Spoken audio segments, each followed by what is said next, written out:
நானியோட Surya Saturday படத்துலேருந்து teaser இப்போ launch பண்ணியிருக்காங்க. டீசர் செம்மையாக இருக்குது. இந்த படத்துக்கான அந்த மொத்த ஹைப்பை இந்த டீசர் தூக்கி விட்டுருக்குன்னு தான் சொல்லணும்.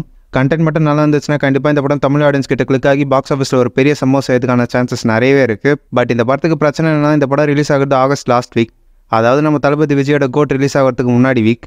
ஸோ இந்த படம் ஆடியன்ஸ் கிட்டேருந்து என்ன ஒரு நல்ல ரெஸ்பான்ஸை வாங்கி இருந்தாலுமே அடுத்த வாரம் இந்த படத்துக்கான ஸ்க்ரீன் கவுண்ட் குறையறதுக்கு நிறைய சான்சஸ் இருக்குது. ஸோ இதுக்காக மூவி டீம் என்ன மாதிரி ஒரு டிசிஷன் எடுக்க போகிறாங்க, இந்த படத்தை தமிழ்நாட்டில் யார் ரிலீஸ் பண்ண போகிறாங்கன்றதை வெயிட் பண்ணி பார்த்தா தான் தெரியும். அடடே சுந்தரா படத்தை டேரக்ஷன் பண்ண விவேக் ஆத்ரேயா டேரக்ஷனில் நானி, பிரியங்கா மோகன், எஸ் ஜே சூர்யா இந்த படத்தில் லீடாக ப்ளே பண்ணியிருக்காங்க.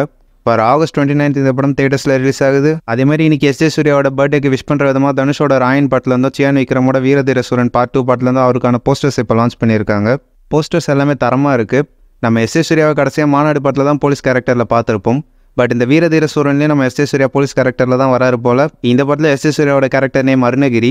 லுக் வைஸாக பார்க்கும்போது செம்மையாக இருக்காரு. ஸோ இந்த படத்தில் போலீஸ் கேரக்டருக்கு என்ன மாதிரி ஒரு மாடுலேஷனில் நம்ம எஸ் ஜே சூர்யா வரப்போறாருன்னு நினச்சாலே பயங்கர ஹைப்பாக இருக்குது. நீங்கள் எஸ் ஜே சூர்யாவோட லைனப்ஸ் பற்றி என்னென்ன நினைக்கிறீங்கன்றதை கீழே கமெண்ட்ஸில் சொல்லுங்கள். சில்லு கருப்பட்டின்னு ஒரு ஃபீல் குட் ரொமான்டிக் மூவியை டைரக்ஷன் பண்ணவங்க தான் ஹலிதா ஷமீம். இவங்களோட அடுத்த படமான மின்மினி ஆகஸ்ட்டில் ரிலீஸ் ஆகும்னு இப்போ அஃபிஷியலாக சொல்லியிருக்காங்க. இந்த படத்தில் என்ன ஒரு ஸ்பெஷாலிட்டினா எல்லாமே ரியலிஸ்டிக்காக தெரியணும்னு 2016 இந்த படத்தோட ஷூட்டிங் ஸ்டார்ட் பண்ணியிருக்காங்க. அதுக்கப்புறம் கேப் விட்டு அந்த கேரக்டர்ஸ்லாம் வளர்ந்தா எப்படி இருப்பாங்கன்னு சொல்லிட்டு 2022 இந்த படத்தோட ஷூட்டிங் ஸ்டார்ட் பண்ணியிருக்காங்க. ஸோ இதுக்காகவே கண்டிப்பாக இந்த படத்தை நம்ம தேட்டர்ஸில் எக்ஸ்பீரியன்ஸ் பண்ணணும். விஜய் முருகன் ஆனந்தோட டேரக்ஷனில் ரெடியாக இருக்க படம் தான் நண்பன் ஒருவன் வந்த பிறகு. இந்த படத்தோட ட்ரெய்லர் நாளைக்கு காலையில் 11 AM லான்ச் பண்ணோம்னு இப்போ அஃபிஷியலாக சொல்லி ஒரு போஸ்டரும் லான்ச் பண்ணியிருக்காங்க. போஸ்டர் செம்மையாக இருக்குது. நண்பன் ஒருவன் வந்த பிறகு வர ஆகஸ்ட் 2 அன்னைக்கு தேட்டர்ஸில் ரிலீஸ் ஆகுது. அதர்வா லீடாக ப்ளே பண்ணுற DNA படத்தோட ஃபுல் ஷூட்டிங் இப்போ கம்ப்ளீட் பண்ணிட்டோம்னு மூவி டீம் அஃபிஷியலாக சொல்லியிருக்காங்க. ஒரு நாள் குத்து, மான்ஸ்டர், ஃபரானா மாதிரி வித்தியாசமான படங்களை டேரக்ஷன் பண்ணுற நெல்சன் வெங்கடேசன் தான் இந்த படத்தை டேரக்ஷன் பண்ணியிருக்காரு. அதர்வாவும் நிமிஷா சர்ஜனும் இந்த படத்தில் லீடாக ப்ளே பண்ணியிருக்காங்க.